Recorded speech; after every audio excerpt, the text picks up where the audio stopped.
I'm sure that a lot of us grew up with our parents having a glass cabinet that firstly nobody went near. Secondly, you looked at it and there's all these trinkets and items and all that kind of stuff. Again, they were sacred. You couldn't go near it because, fear of breaking it, or if you did break it, was it worth your life? Although not, it's worth your life, but it was just a manner of speaking. And you would always, didn't really think about it that much because it was off grounds and you just never went near it.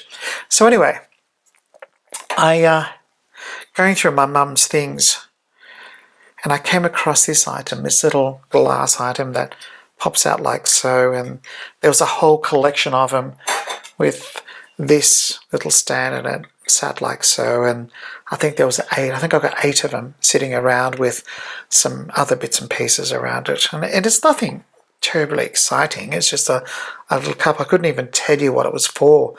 In my own kind of word, I would say you'd fill it full of vodka and just shut it down. But anyway, I don't know what the purpose was because my mum never drank, so it's rather more interesting.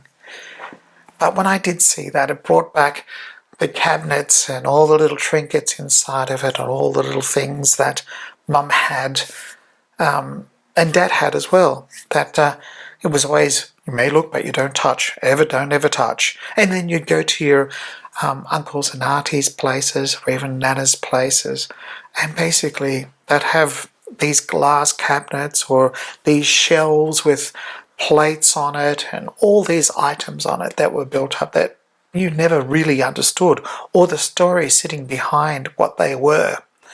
But the interesting thing is that although I never knew the reason why they were purchased or why we even had them, to be honest, I know we never ever used them whatsoever. But the story was that out of all the different life changes, out of all the different places we lived, out of everything, just basically everything, we've still got these amazing little items that take us back to, a number of houses, a number of different things, a number of items that my mum kept dear to herself. And again, like I said, she never drank alcohol, to my knowledge.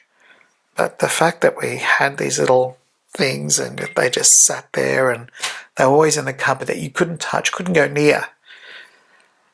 But my brother and I used to play ball in the house, and I think the ball bounced once or twice off the glass cabinet. And apart from seeing our lives go in front of us and trying to explain if anything broke, which thankfully nothing broke, it was just one of those little items that you look back and you go to yourself, what was the story behind it? But really, you already know part of the story because it was always a part of your family and the journey of it. I just thought I'd share that moment with you because at the time it didn't mean a lot, but right now I've still got it. Now it's a part of my journey, and I don't even know what I'm going to do with the 8 of them. I don't even know what they're even for, to be quite honest with you, but my mum found them very precious and very dear. So yeah, I suppose it's going to continue with my journey too. Anyway, just thought I'd share that with you, and I'll be putting that on my mum's story as well. Although I'm not too sure what I'm going to say, but I'll come up with something because I can't very well say it was in the cabinet that nobody could ever touch and nobody ever go near. But anyway, that's what our lives are about. These stories about items in our stories that we collect that come into our world. And I would never think that I'd have that in my world, but here it is. Thank you.